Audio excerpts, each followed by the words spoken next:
Hello, everyone. Warm welcome back to The Doctor Will See You Now. Hope you've been enjoying recent additions to the YouTube site. But for our session now, well, it's just special for me to have a very, very good friend, collaborator, and all-round amazing author in the consultation with us. We don't have many people back on because we try and keep faces fresh and we try and bring you as many different authors as possible. But some people just have to come back, to my mind. I hope you feel the same when you watch this, because it's been, well, time's rolled on since the last time the most fabulous Alis Hawkins, welcome, was with us. How are you, Alice? Oh, thanks for that lovely introduction, Jackie. I'm well, thank you. I'm well. I'm having a great week, which I'm sure we're going to talk about. Oh, we are most definitely. I feel I have a cup of tea with me, and I feel when we get talking, I feel like I should have a glass of some bubbly or other when we talk about what we're going to talk about. Anyway, by way of introduction, in case people who are watching, listening, aren't familiar with Alice, a former speech and language therapist and a current freelance writer and editor. Alice is a founding member of Welsh crime writers collective Crime Cymru and has been chair of Wales's only crime fiction festival, Girl Crime Cymru Festival. She's the author of the highly acclaimed Tyvi Valley Coroner series, and more recently, she now has her name to the Oxford Mystery series and the first book to come out from that, A Bitter Remedy. And I told you she is a most amazing writer, and the fact that she has been twice shortlisted for the CWA's Historical Dagger, I think bears testimony to that. So without further ado, will you allow me to grill you gently, Alice, about things that have been happening with life? And we should start with this reason for celebration that we talked about.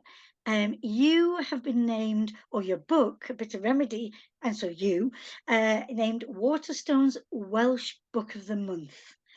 Now, could you explain to us what that entails? How did you find out? And, okay, you're not a new author, so for something like this to happen, what does it mean to you? So how did I find out? I had an email, must be 3 months ago now, because these things are decided fairly well in advance so that Waterstones can get all the advanced publicity in, all their point of sale stuff, and get enough of the books into all the Waterstones stores. So there are 8 Waterstone stores in Wales, 2 in the north, Wrexham and Llandudno, 1 in the west in Aberystwyth, and then going gradually east from the south, we've got Carmarthen, Swansea, Cardiff, Newport and Abergavenny.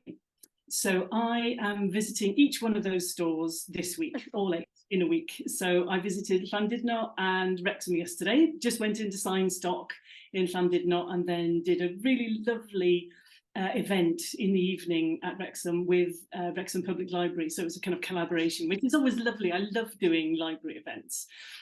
So that was really nice. Tomorrow I'm being interviewed by Kate Hamer, another lovely Welsh author in Newport. I'm being interviewed by my fellow steering group for Gwyl Crime Cymru Festival member, Winnie Davis, on Thursday in Aberystwyth.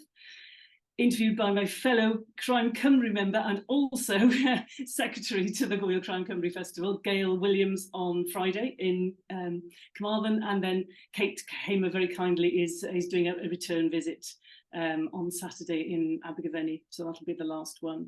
So I'm driving all around Wales, which is lovely because I live right here on the border, so I'm about 4 miles actually into England. And although I go to West Wales a lot to see family, I don't tend to go to North Wales very much. So it was lovely, actually, to go to Llandudno and Wrexham yesterday. And I love meeting booksellers. You know, I mean, I know people make the distinction between chain stores and independents, but so many of the Waterstones booksellers, I think, have the soul of an independent bookseller. Without a doubt. Without a doubt. Yes. They're so passionate about what they do and they curate their books so well, and they run events so beautifully. So I'm massively, massively grateful to Waterstones for choosing this book. And I have to pay particular honour here to Chloe Tilson, who's the manager of the Aberystwyth store, the Aberystwyth Waterstone store. Yeah. She has the remit at the moment amongst the Waterstone stores in Wales to, I suppose, beef up the appreciation of Welsh produced literature in general, and crime in particular, you know, from my point of view. And she's also on the steering group for the festival, being as though it's in Aberystwyth. And she has championed a bitter remedy, which I should show you. This is the paper. Yeah. Okay. No. Look. I'll see you your book. Yes. And I'll raise it. It's lovely, actually, because they've taken the hardback and they've just inverted the colours, which is, I think, it's really good. Yeah.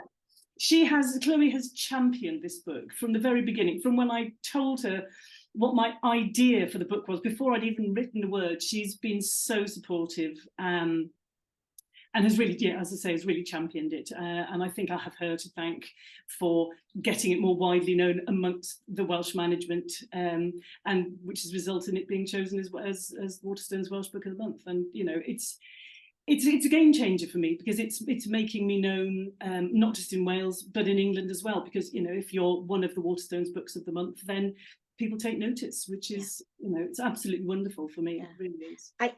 It thrills me so much, Alice, you know, that recognition, because there are many people who write and their books are great, and then there are some people who write and their books have a touch of magic and sparkle, to borrow from a certain department store. But really, you know, I think there is a sense in the way you write of a true, I don't want to call it a labor of love, because it doesn't feel labor. It's there's a sense that in your writing there is heart, you know, in the stories that you tell.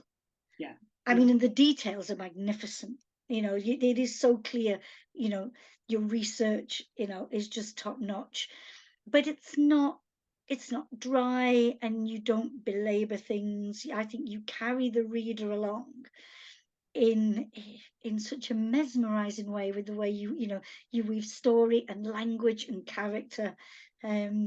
You know, it's beautiful. That's so kind of you. Thank you, Jackie. No, honestly, it's like, you know, I know myself and my family, we wait anxiously for the next book, which, you know, because we just know it's going to be, you know, hours of pure delight. And well, thank you for taking your time out, you know, to be with us on this mammoth tour this week. I think I might know the answer to this, but I'm keen that you talk to us about, in a world where often we want to be free of labels, is it important for you to be recognised as a Welsh crime writer? Yes, it is. Which, if you'd asked me 20 years ago, you would have got a different answer, to be honest, because after I left West Wales to go to university, I got married and lived in England for, well, I actually still live in England, although I kind of think of myself as living in Wales right here on the border. But for 20 years, I didn't speak Welsh because my parents are not Welsh speaking. I didn't speak Welsh. I didn't go home much because we lived in Canterbury, which is a long way from Ceredigion. And I kind of lost my Welsh identity a bit, and kind of embraced sort of being English, I suppose. And then we moved back here. By this point, I'd been divorced for 10 years, and kind of uncoupling from my English husband and ending up with my now partner. I was going to say my current partner, as if that's going somewhere. No, she's my partner for the rest of my life. That's it. Thank you. But she's Irish, and I think that kind of made me re-establish contact with my Welshness. And at the same time, my kids had grown up and were in the process of leaving home. I was going back to West Wales a bit more because my parents were getting older. And I re-established contact with some of my old school friends. It was as if we all looked up and thought, we used to have friends. And then we had family, and our friends kind of went away for a bit. Now our families have grown up. Let's have the friends again. Yeah. And some of those friends obviously are Welsh speaking, so I got back into embracing my Welsh heritage again, and not relearned Welsh exactly, but got used to speaking Welsh again, because when you've not spoken a language for 20 years, it doesn't necessarily roll straight off your tongue. But I've managed to do that by various means. And as soon as I began writing crime, I mean, I had 2 books published, and written probably 3 or 4 more by the time I wrote the first in the Tyne Valley Coroner series.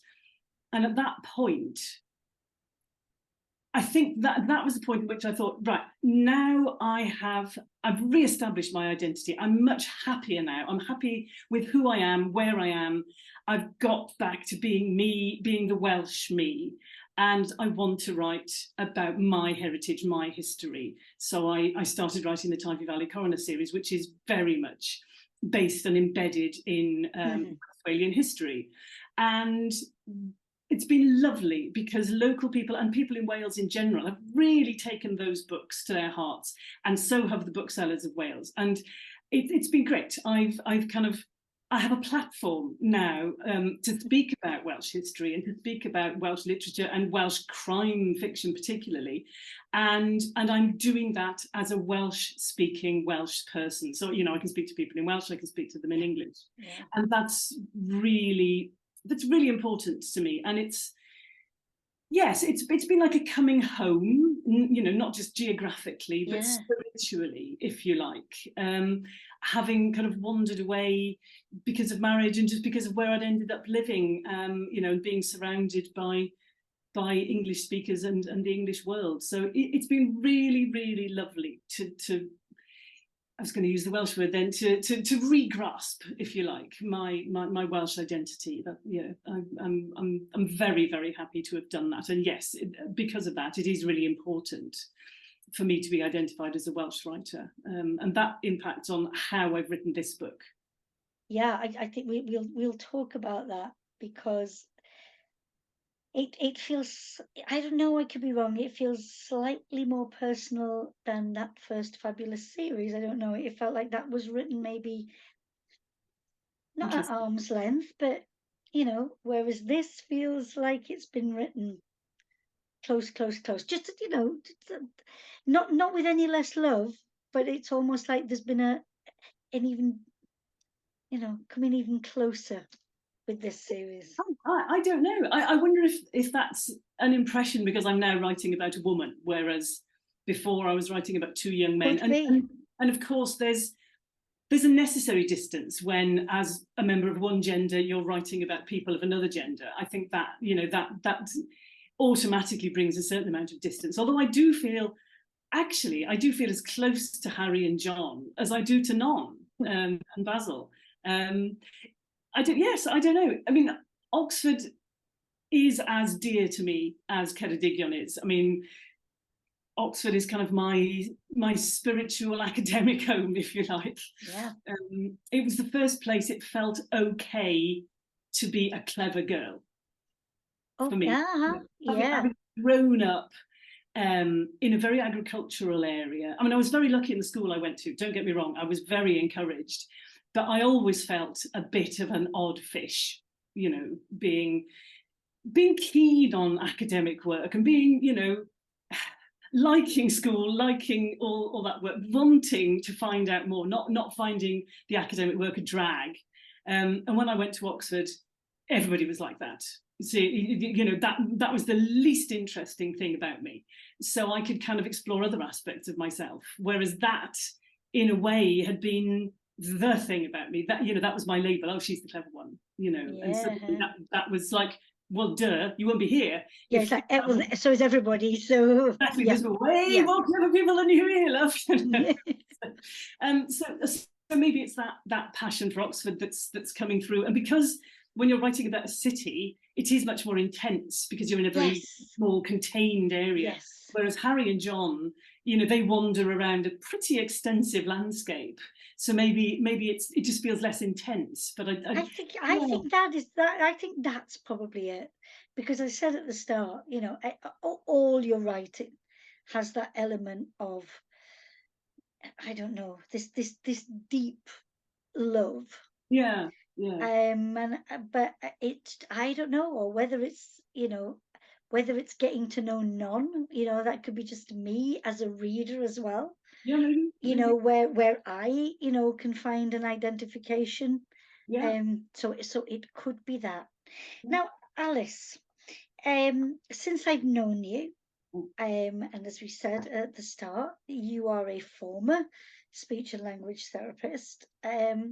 How does it feel having made that transition to, you know, to be, you know, that you are a freelance writer and Mm. editor, you know, to move firmly into Yeah, the world of writing?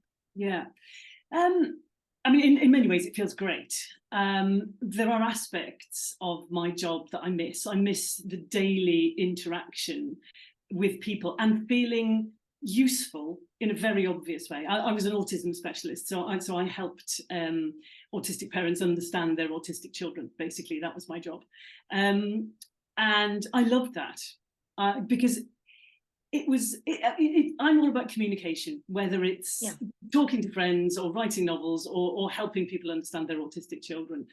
And it's very obviously useful. Whereas sometimes I sit here at my labor of love writing and I think, oh gosh, this is massively self-indulgent, isn't it? You know, I'm just getting to sit here making up stories. And I do feel a bit guilty occasionally, but then every now and again, something which a friend said to me years and years ago comes back to me. She said, Alice, when you're a writer, you've got to think about all the people who are going out and doing what you're saying, saving the world, curing cancer, building rockets. What they need downtime, they need something to restore their soul at the end of the day. That's what you're doing. You're enabling those people to do their thing. And I have to hang on to that because my social conscience. You really do. And just think about it. I mean, I know that, you know, the families that you've worked with and supported over the years, that is brilliant. Mm. But I can imagine, you know, a finite number of people. Whereas when you are a writer and with the reach that you now have, Yeah. you know, you are going to touch many more lives in the way that you've just said. You know, if we think about all the reasons why people read, Mm. and you know, and your work now enables people to do those things, we know, whether it's be well-being, a Yeah. chance to escape, Yeah. you know, a chance to have some alone time, Yeah, you know. no, absolutely, and in my saner moments, I know that's true. But I mean, I suppose what I'm just saying is it's lovely, and I had looked forward to the day where I felt that I now was successful enough to give up paid work as opposed to not very well paid writing, and just write full time. But actually, it was my partner that pushed me into it, Edwina. And it was three things, really. You mentioned Goyle Crown Cymru Festival. There's our bag in the background. That's the tote bag from the festival. I was the chair of that for 3 years. So for the two online festivals and then for our first real world festival this year in Aberystwyth. And it took up huge amounts of my time. Added to that, my mum has been in very poor health and has now, in fact, had to go into a home. She has dementia. And we were expecting our first grandchild 2 years ago. She was born in November 2021. And Edwina said to me, look, you can't possibly carry on doing all these things and work and expect to be writing books. So I suggest that you just stop doing one of those things, and the thing that I think you should stop doing is working. And I must admit, there was a bit of burnout that had gone on over the COVID period. So it felt like the right time to give up work. But I've never been so busy. What with all the family stuff and the festival, and now writing a book a year, which I had never quite done before. I used to produce kind of 2 books every 3 years, I suppose, prior to that.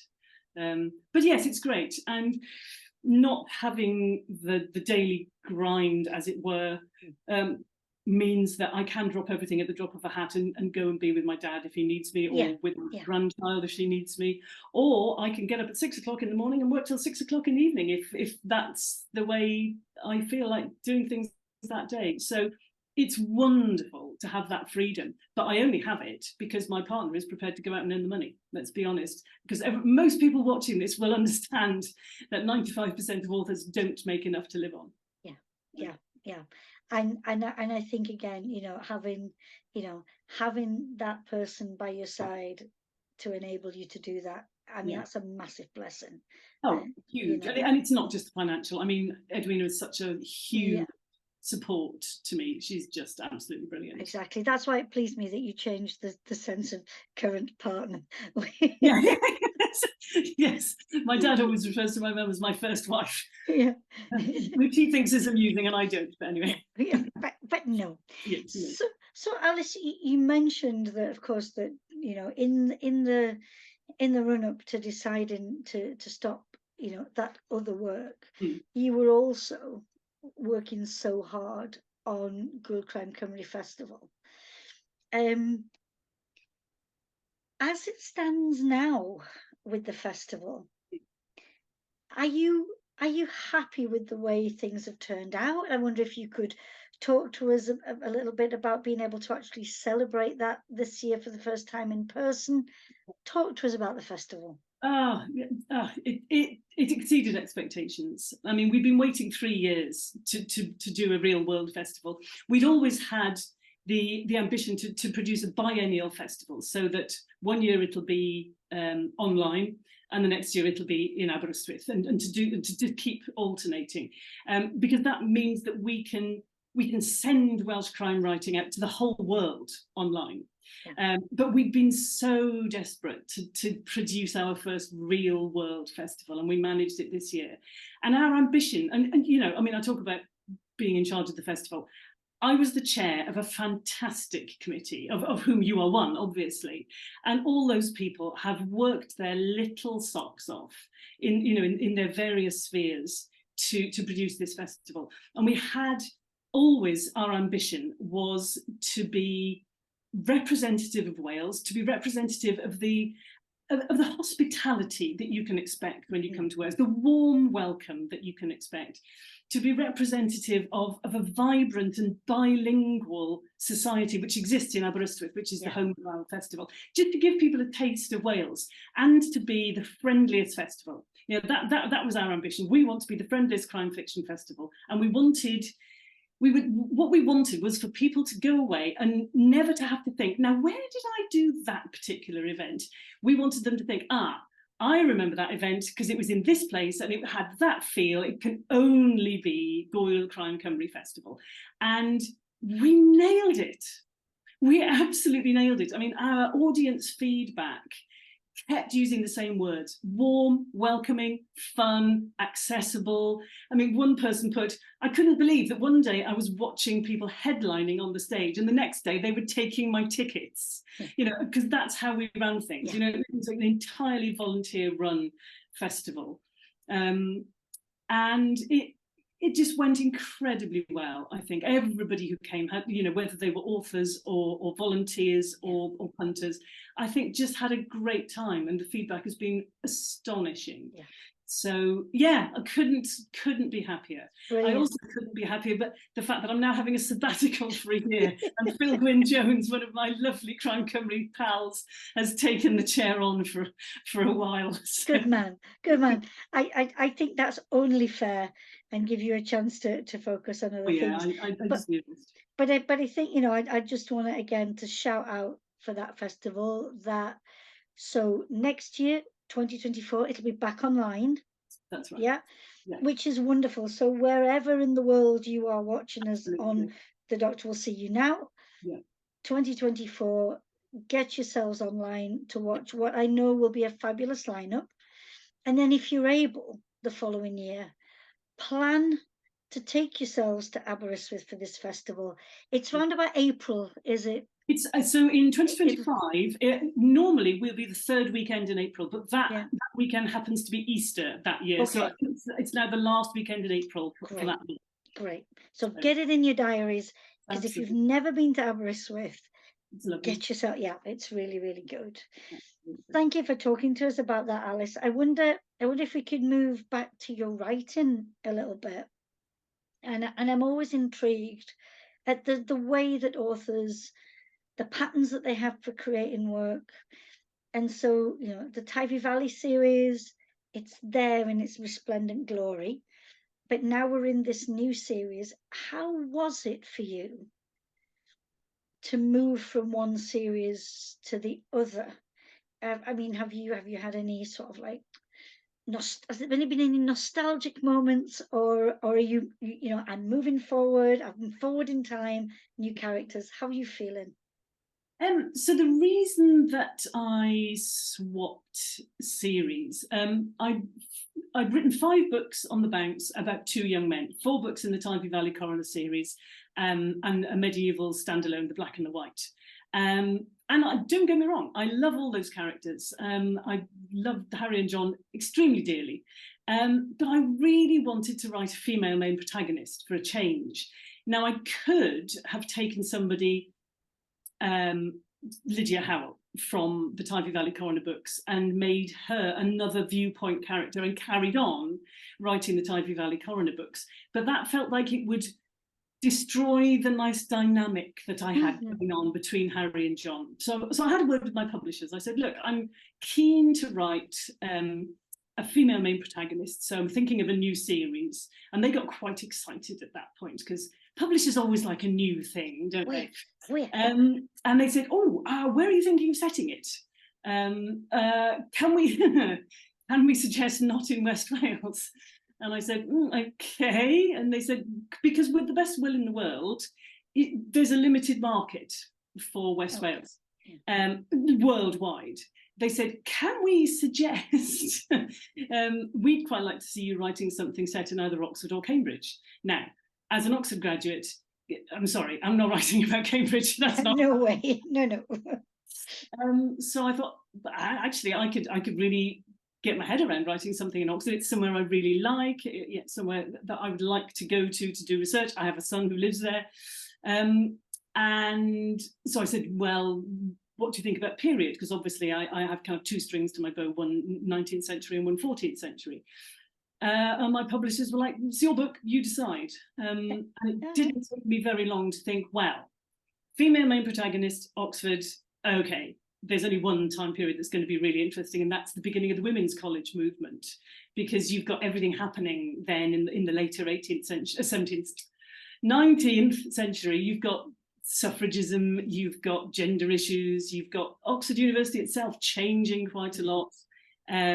You've got the behemoth of the Victorian industrial juggernaut really steaming in at that point. So I thought, right, let's not abandon the Welsh aspect of things. Let's take somebody from West Wales, from the Tyvee Valley area, and take her to Oxford to study at one of the new women's, not colleges, because they weren't colleges yet, they were halls of residence. And so Non Vaughan was born, and I took her to Oxford, and she is kind of playing havoc with it, because she is from a very, very different background to the young women that she meets in the halls of Oxford. She's the daughter of a sea captain, and let's not think Admiralty sea captain, let's think coal barge going up and down Cardigan Bay. So she's from quite a working class background, a working class non-conformist Welsh-speaking background. And now she's moved to Oxford, which is the tweest of respectably twee, middle class, upper middle class, very Anglican, very English. And Non is suffering horrific culture shock. She is used to being able to express her opinion. She's used to having her own way. She's used to being able to work manually. She's worked on her father's boat fairly frequently. She's used to being allowed to go and do what she likes. And suddenly in Oxford, she has to be chaperoned, and she has to keep her mouth shut, and she has to not do quite a lot of things, and this is a huge stress on her. And when she manages to insert herself into the investigation of Sidney Parker's unfortunate death, it's then that she really comes up against what she can and can't do, and she has to be quite clever in how she manages to to actually have any part in the investigation at all. So yeah, it's at this point I'd like to ask you, because she's become one of my favorite literary characters for reasons I'm sure you can understand why. The tenacity that we find in this character, yeah. is that something that I think maybe, but is it something that you share? I mean, does this come from you? Yes, yeah. I mean, I think unless you're astonishingly unlucky as a novelist, you have to be tenacious, because you will have produced several books before you get a publishing deal. You then may not remain with the same publisher, you may not remain with the same agent. You have to keep coming back after knocks and setbacks. And yes, so Non definitely gets her tenacity from me. But if you think about what she's done so far, so Non is basically a genius. She's come from these very humble origins, but because she managed to get a very, very basic education at the local primary school, so she could read, write and count. And then, as we all know, once you can do those things, you can teach yourself, because once you can read, the world is your oyster. So she has basically taught herself all sorts of things. She's taught herself Greek, Latin, Hebrew. She's taught herself mathematics. She's taught herself how to code and cipher. And it's that kind of tenacity of purpose which has got her to Oxford in the first place, and which is making her want to make her mark there. So yes, she and I share that. I mean, she's a much more forceful character than me. She's much more, well, certainly than I was at her age. I mean, Non is 21 in the book. I was much more backward in coming forward then. She's possibly more like me than I am now. Uh-huh. You know, she takes no prisoners, Non. I mean, I'm not sure I'd be quite as forceful as her, but she's a joy to write, because, yeah, she lacks filters to some extent, I think. But, okay, so Non, of course, though, the time that she's living in, whilst she may be blazing a trail, it is not a time when women could do things independently. And so for the purpose of writing a crime novel where things can be solved, you give her a partner, and you've mentioned him, Basil Rice. How was it creating Basil? Was he readily available, as it were, to be formed, or did you have to really play around with this identity for him to fit well with Non? No, he just walked into the hall at Jesus College, and there he was. It was wonderful. I haven't had to work at either Non or Basil's characters. They were just there, just really, really nice, just kind of waiting to be discovered. Yeah, no, Basil's very different to Non. So he's also Welsh, but he's from Monmouthshire, which means that he's non-Welsh speaking, because by that point, Monmouthshire, as happened to my own family, my great-grandfather was a Welsh speaker, married an English-speaking woman, and that was it for Welsh speaking in my family until we moved back to the West when I was tiny. So Basil's a non-Welsh speaker, and the reason that he and Non know each other is because John Rees, who is the Jesus Professor of Celtic at Oxford University, has introduced the two of them so that Non can teach Basil Welsh. He's expressed an interest in learning Welsh. So Basil he's the ultimate Oxford man in many ways. He came to Jesus College, which is the Welsh college at Oxford. It was even more Welsh then than it is now. And he's never left. He came at 18, and he's now, I think at the beginning of the first book, he's 33. And he's now a Don, he's a teacher, lecturer, tutor, and very much the establishment man. But he isn't quite that. I mean, that's how he appears to all his colleagues. But what only the reader knows, Non doesn't know this, nobody else in the book apart from one person knows, he's gay. So, which is something obviously that he has to keep very much on the quiet. So Basil is in this difficult situation where he is A, hiding his sexuality, B, trying to, in a sense, be all things to all men, to ingratiate himself with people so that if rumours start to go around about him, he'll have friends who'll say, "Oh, don't be ridiculous, Basil, he's a good egg," so he's forever doing the right thing and the good thing, which is partly why he gets saddled with doing the investigation into Sidney Parker's murder, because he thinks, great, this will put the principal in my debt if I do this. If I can sort, yeah. Exactly. Yeah. So, well, the murder and things behind it, and I was watching a news piece today before we began our conversation. It was on US news channel, and it was talking about a medicine that apparently is not as efficacious as it is made out to be. And so it made me think about the strand that runs through Bitter Remedy. The whole notion of patents in medicines, and I think we think about big pharma as a contemporary modern beast, but maybe, Alice, maybe things have been going on for much longer. What would you say? Absolutely. I mean, what you have to remember about the late 19th century is that modern medicine hadn't really happened to any great extent. They were only just being able to do surgery, well, painless surgery anyway. They just discovered chloroform and ether and were using those. But apart from that and pain relief with opium and morphine, there wasn't really much in the way of efficacious medicines. So just like now, where you've got not just big pharma, but lots of companies producing lots of different things which may or may not work, you have these patent remedy sellers who were selling everything from ointments to powders to pills to lotions, for everything from hair loss to weight gain to flatulence to heart disease.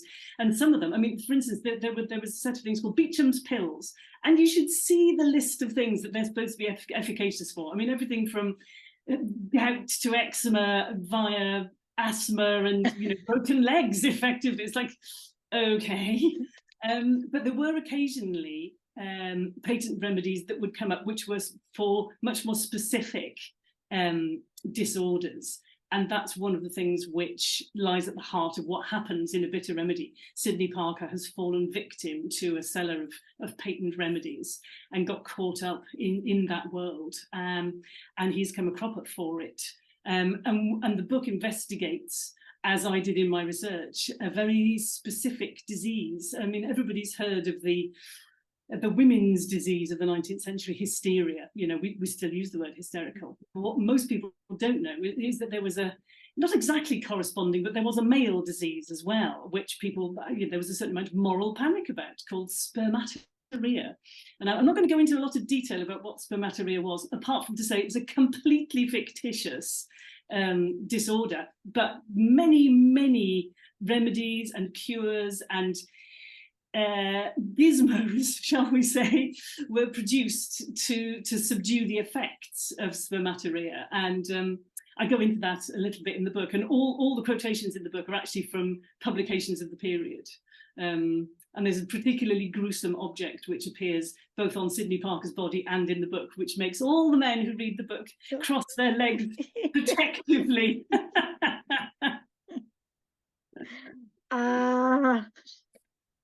Take a breath. Yes. Yeah. So moving away. Let's move away from such tender aspects. And I often ask authors this question, so I'm going to ask it to you as well, Alice, because I love the response that comes through. It is a glorious book, but if you had to choose one aspect of this, and you look at it and you think, Alis Hawkins, you did that. That's amazing. What would it be? I think it's the characters. Yeah. For me, when I'm when I'm writing or when I'm reading, it is all about the characters. When I come back to series, you know, whether it's Ellie Griffiths or Mike Craven or Shona McLean or, you know, whoever, what I'm coming back for isn't the plot, because I'll have forgotten the plot in a week. It's the characters and their interactions with the people that we've got to know in the series, and to see those characters developing. And when I look at Non and Basil, I'm very proud of them and who they and the fact that they feel like real people. And so many of my readers have said to me, I mean, actually somebody asked me, did you base them on real people? Which just meant a huge amount to me. And the characters they interact with. And what I'm trying to do in this series, as I have with the Tyvee Valley Coroner, is build up a cast of characters who recur in each book. So obviously the plot will be different, but we'll see not just Non and Basil again, we'll see Lily, who is Non's landlady. Yeah. We'll see Tali Askew, who is by way of having fallen in love with Non, and she's not quite sure what to do about that. And other people, the ladies of the Association for the Promotion of Women's Higher Education in Oxford, who are actually all real people. That was a real organisation that drove the women's college movement, and that's been something a bit new for me, having to get to grips with real people and writing about them and trying to remain true to who they were without having to go into huge amounts of research about them. And can I just say that there's a person that everybody will have heard of in the book, in the person of Lewis Carroll. I didn't intend him being in the book, but I needed an Oxford cryptographer. So I Googled Oxford cryptographer 19th century. Who popped up? Lewis Carroll. Yeah, the Reverend Dodgson. There he was. Exactly. Yeah. I knew he was a mathematics lecturer. What I didn't know was that he had an interest in what he called recreational mathematics, and he'd written a series of articles for a children's magazine about cryptography, which in the book I have non-reading and then establishing a correspondence with him. So, which is what people did in those days. You know, now we email people that you know that we've come across, and then they used to write letters endlessly. Yeah, and again, you know, it's. I think if you are a reader, or if you listen to your crime fiction, if somebody who enjoys those historical settings and to feel that you're there, you know, with every single element just speaking of that time period, then seriously, viewers, listeners, grab hold of an Alis Hawkins book. If you haven't been through the Tyvee Valley series, get yourself there, because yes, but come on, you've got this, and this is just glorious. Yeah.